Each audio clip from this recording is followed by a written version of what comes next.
Hindi pa rin tuluyang naayos ng Bank of the Philippine Islands ang glitch sa kanilang system na nagsimula kahapon. Kaya naman ang bangko pinutakti na naman ng reklamo mula sa kanilang mga kliyente. Makibalita tayo kay Chona Carrion. Alas 10 kagabi nang mag-abiso ang Bank of the Philippine Islands na gumagana na ang kanilang ATM at online banking system.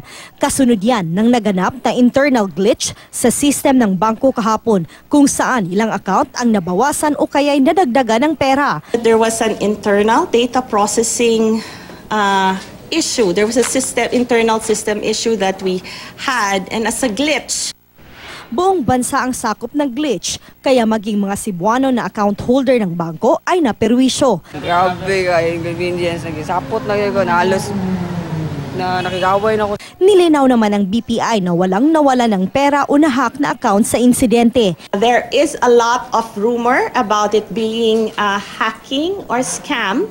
Let me please emphasize that it has nothing to do with that. Nauna nang sinabi ng BPI na ibabalik nila sa normal ang kanilang operasyon bago matapos ang araw kahapon. Pero hanggang kaninang umaga, hindi pa rin ma-access ang online services ng bangko. Kaya naman ang BPI, pinutakti na naman ng reklamo ng mga netizen. Paliwanag ng bangko, may ilang accounts pa ring hindi nababago ang maling balanse. Kaya dine-activate muna nila ang lahat ng kanilang electronic channels ngayong araw. Pero paglilinaw nila, gumagana ang iba nilang sistema sa bangko, katulad ng credit card, remittances at investments.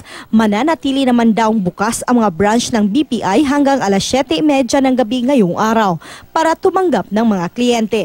Chona Carrion, Nagbabalita, Pilipinas.